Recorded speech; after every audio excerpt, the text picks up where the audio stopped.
Terve, Mika tässä taas ja mennään suoraan asiaan. Alkaa päivä olla pulkassa, vaan tässä toimistolla vielä takki päällä jo valmiina lähtee tuonne ulos, aurinko paistaa. Mutta luetaan teille taas lakia. Korkeimman oikeuden valitus sivu 11. Koronapassi Mika Vauhkala vastaan Suomen valtio ja Fazer ravintolat.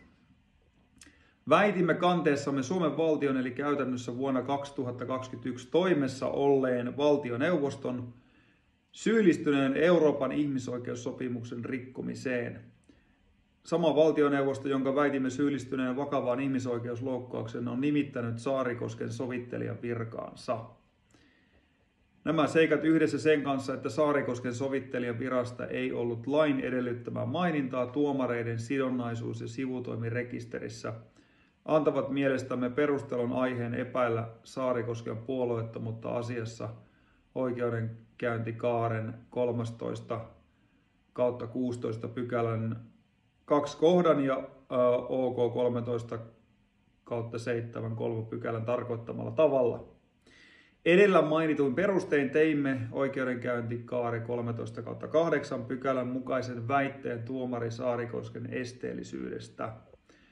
Käräjäoikeus hylkäsi Saarikoskea koskevan esteellisyysväitteen 22.1.24 antamallaan ratkaisulla ratkaisun numero 101500438. Käräjäoikeus perusteli ratkaisua muun muassa siten, että sille seikalla, että käräjätuomari Saarikosken sivutoimi oli jäänyt merkitsemättä sidonnaisuusrekisteriin, ei ole merkitystä esteellisyyttä koskevassa arvioinnissa. Tämä seikka oli kuitenkin keskeisempiä perusteitamme epäilyllemme Saarikosken esteellisyydestä. Lakisääteisen ilmoituksen tekeminen tästä virasta sisirekisteriin on Saarikosken toimesta laiminlyöty yli 2 vuoden ajan. Lakisääteisen ilmoituksen tekemättä jättäminen ja valtioneuvoston, joka on toisena vastaajana Vauhkalan ajamassa asiassa, alaisessa virassa toimiminen nostattavat perustelun syyn väittää, että Saarikoski on ollut esteellinen toimimaan Vauhkalan asiassa tuomariston puheenjohtajana. No ihan varmasti on.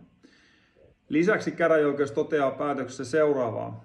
Käsillä olevassa asiassa on perusteltua kiinnittää huomiota siihen, että valtakunnan sovittelijan toimistolla ei tiettävästi ole ollut osaa kanteessa tarkoitettujen päätöksen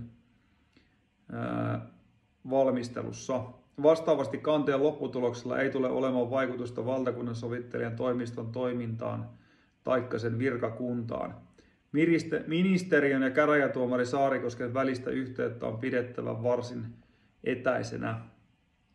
Emme kuitenkaan edes väittäneet, että valtakunnan sovittelijan toimistolla olisi ollut osaa kanteessa tarkoitettujen päätösten valmistelussa, vaan valtioneuvostoon kuuluvalla työ- ja elinkeinoministeriöllä.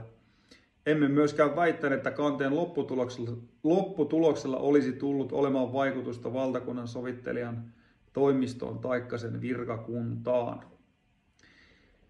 Väitimme, että työ- ja elinkeinoministeriö toimii Saarikosken palkan maksajana ja että hänet nimitti virkaansa sama valtioneuvosto, joka oli valmistelemassa riidan kohteena olevaa koronapassilainsäädäntöä.